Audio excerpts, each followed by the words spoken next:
Salut à tous les contribuables malins et les contribuables malines. Eh ben aujourd'hui j'ai un message. En fait j'ai une vraie problématique à résoudre, qui est une problématique de prise de décision. Alors la prise de décision dans l'organisation patrimoniale, c'est la répartition, on va dire, entre ce que je veux faire, ce que je peux faire et ce que je dois faire. Mais ça, vous le savez déjà. Là où j'ai une vraie problématique, c'est qu'aujourd'hui, on a tellement de possibilités qu'il va falloir prendre une décision.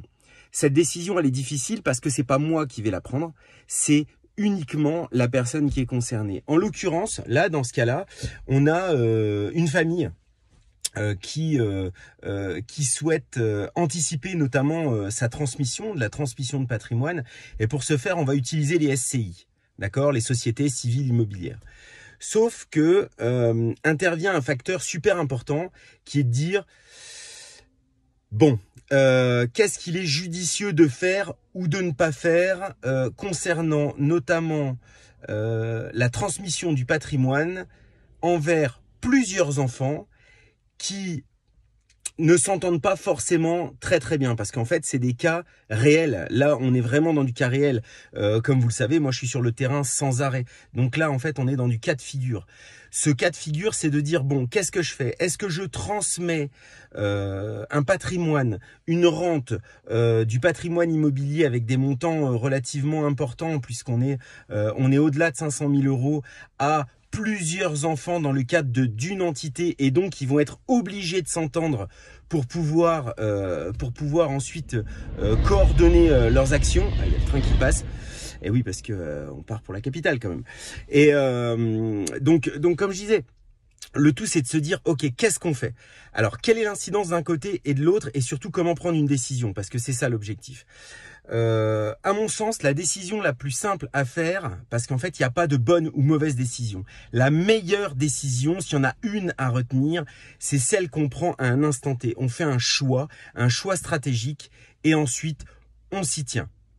Alors dans ce cas-là, on va se dire, ok, qu'est-ce qui se passe si je crée une SCI par enfant dans laquelle je vais dispatcher mon patrimoine pour pouvoir transmettre, puisqu'en fait chaque SCI sera destiné à un seul enfant, donc en fait il y aura tout le partage entre guillemets aura été fait en amont, équitablement bien entendu, et à partir de ce moment-là, quel en est l'impact?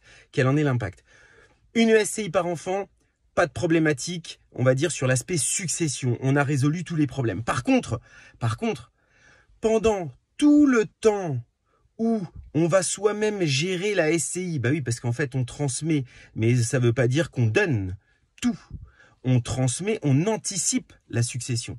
Et bien en fait, ce qui va se passer, c'est qu'il va y avoir des frais, notamment des frais de comptabilité. Et c'est là où intervient la prise de décision. Si je fais une seule SCI dans laquelle je groupe l'ensemble de mon patrimoine immobilier et ensuite je répartis en fonction de mes enfants, et bien en fait, ça va donner une seule gestion immobilière de société. Alors que dans l'autre cas, et ben plus il y a d'enfants, si vous avez 3 enfants, ça va être 3 SCI, donc 3 gestions immobilières, 5 enfants, etc., 3, 4, 5. Donc là, il y a une vraie question qui intervient sur la notion de rentabilité et ensuite d'objectif. Moi, mon conseil aujourd'hui, ce serait de dire, ok, je veux que ma parole soit impeccable, d'accord? Je veux que ma parole soit impeccable et je veux transmettre à mes enfants équitablement, ok. Le plus équitable et le moins cher, c'est de transmettre par le biais d'une seule SCI. Ça, je le confirme. En revanche, il faut accepter à un moment donné que les enfants puissent rentrer dans des discussions et dans des négociations, et c'est là où je pense qu'il faut faire confiance par rapport à ça. Mais maintenant, je reviens là-dessus, comment prendre sa décision entre une SCI ou plusieurs? En fait, vous le posez sur le papier et vous laissez parler la partie émotionnelle de vos souhaits, de vos objectifs principaux, en disant, ok, dans ce cas-là, dans le cas où il y a plusieurs SCI par exemple, qu'est-ce que ça me procure comme émotion? Dans le cas où il y a une seule SCI, qu'est-ce que ça me procure comme émotion? L'un est plus cher que l'autre, l'autre est moins cher que l'un. Maintenant, qu'est-ce que je prends comme décision? Et une fois que j'ai pris ma décision, que j'ai posé les chiffres, que j'ai utilisé la partie rationnelle, donc ce que je veux faire, ce que je peux faire et ce que je dois faire, et ben en fait, j'ai pris ma décision et je m'y tiens. Voilà, donc vous êtes contribuable, devenez malin, vous êtes contribuable, devenez maline. Je vous dis à très vite pour la prochaine et à bientôt à la capitale. Salut!